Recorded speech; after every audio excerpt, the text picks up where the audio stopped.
इस वक्त की बड़ी खबर आप तक पहुंचा रहे हैं। दिसंबर में 2 दिन के भारत दौरे पर आएंगे रूस के राष्ट्रपति पुतिन। 4 और 5 दिसंबर को भारत में मौजूद रहेंगे रूस के राष्ट्रपति पुतिन और कई मुद्दों पर पीएम मोदी के साथ उनकी द्विपक्षीय वार्ता होनी है और ये पुतिन का भारत दौरा काफी अहम हो जाता है।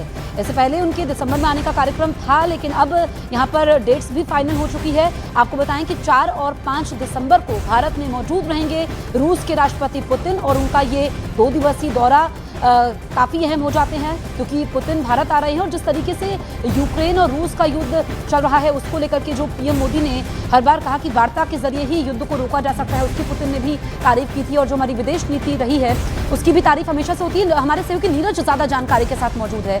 नीरज, इस दौरे को लेकर के और क्या डिटेल्स हैं आपके पास? देखिए जसप्रीत, सबसे अहम बात है कि यूक्रेन युद्ध के बाद राष्ट्रपति पुतिन का पहला भारत दौरा होगा, 2 दिनों का होगा। 4 और 5 को वो भारत में रहेंगे, राजकीय यात्रा होगी। ये अपने आप में बहुत ही महत्वपूर्ण है, यूक्रेन के बाद पहला दौरा है। इसके अलावा राष्ट्रपति भवन में भोज का आयोजन किया जाएगा उनके सम्मान में। प्रधानमंत्री नरेंद्र मोदी के साथ उनकी द्विपक्षीय बातचीत होगी। जो 23वां सालाना सम्मेलन है भारत और रूस के बीच में, वो सम्मेलन में दोनों नेता भाग लेंगे तो कई बड़े द्विपक्षीय मुद्दों पर और समझौतों पर हस्ताक्षर भी होंगे इस दौरान। तो राष्ट्रपति पुतिन का दौरा अपने आप में कई लिहाज से महत्वपूर्ण है। एक तो यूक्रेन के बाद वो पहली बार भारत दौरे पर आ रहे हैं और यूक्रेन के मुद्दे पर चर्चा तो होगी ही, तमाम दूसरे जो द्विपक्षीय पहलू हैं रूस और भारत के बीच में, उन पर भी दोनों नेताओं के बीच बातचीत होगी।